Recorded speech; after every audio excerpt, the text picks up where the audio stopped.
Paikat lang po ng pang putsero. Saan man galunggong ate? Ano yan, sir?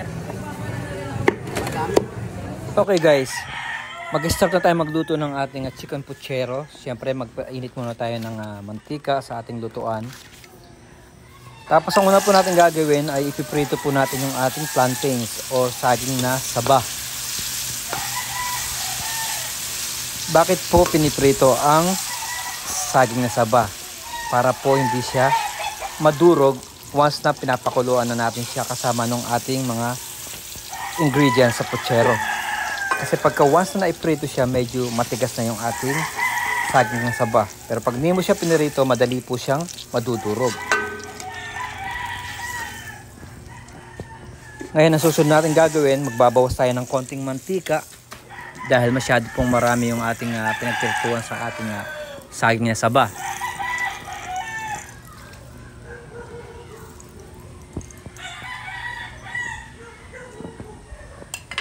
Ngayon mag-i-start na tayo mag-isa ng ating bawang. Hihintayin lang natin mag-light brown yung ating bawang bago tayo mag-add ng ating sibuyas.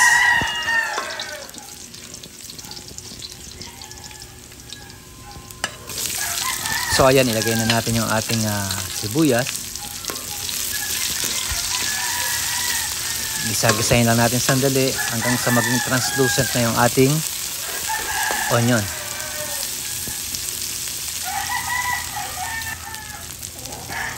Ngayon naman, pwede na natin ilagay yung ating chicken. Nakikita naman ninyo, medyo malaki yung pagkakakat ng chicken.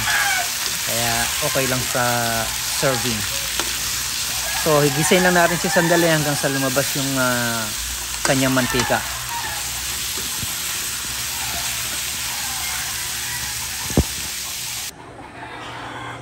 Ngayon naman, i-dilute ko yung ating annatto seeds sa mainit na tubig.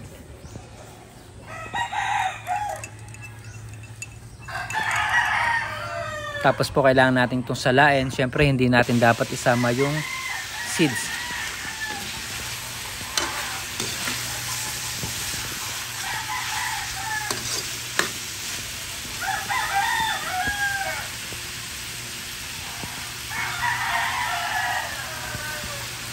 Yan, i-add na po natin yung ating annatto water.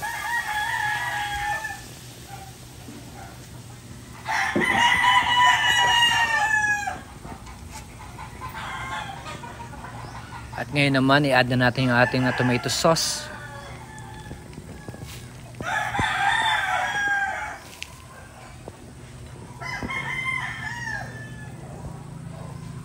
Konting asin. Pamintang durog.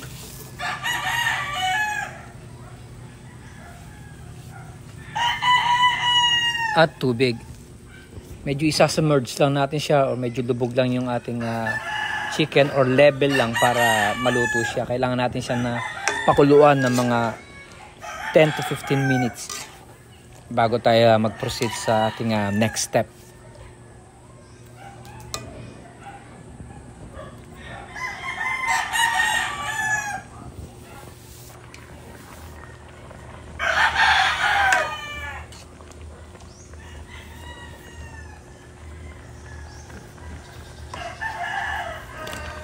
So ngayon pwede nating ilagay yung ating patatas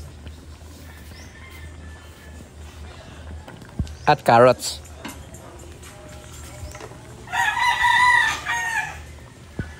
Hihintayin lang natin siyang maluto or lumambot yung ating patatas at carrots bago tayo mag-add ng iba pang mga sahog.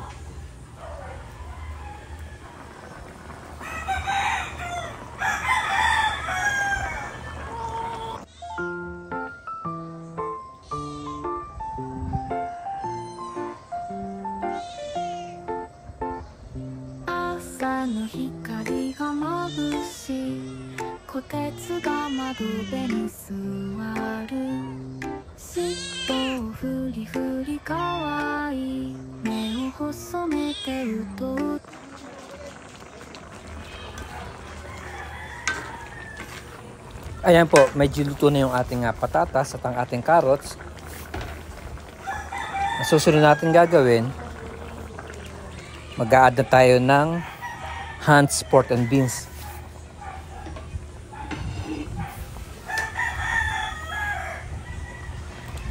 Ilagay na rin natin yung ating saging na saba at ang ating bell pepper.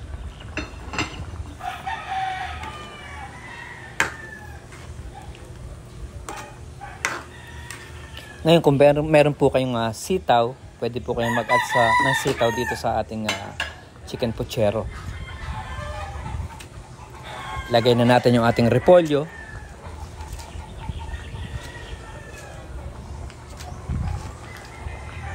At hihintayin lang natin siya maluto siguro mga 2 minutes dahil hindi natin pwedeng pagsabayin yung repolyo at ang pechay dahil mas mabilis pong maluto yung pechay. Actually, dapat meron tong sitaw. Nung pumunta ako sa palengke kanina, ewan ko naiwanan nung tindera yung sitaw, which is nabayaran ko na yon. Kaya pag uwi ko ng bahay, kulang ako ng sitaw. So ayan, bali naluto ko na yung ating repolyo ng mga 2 minutes. Siyempre, pwede na natin ilagay yung ating pechay.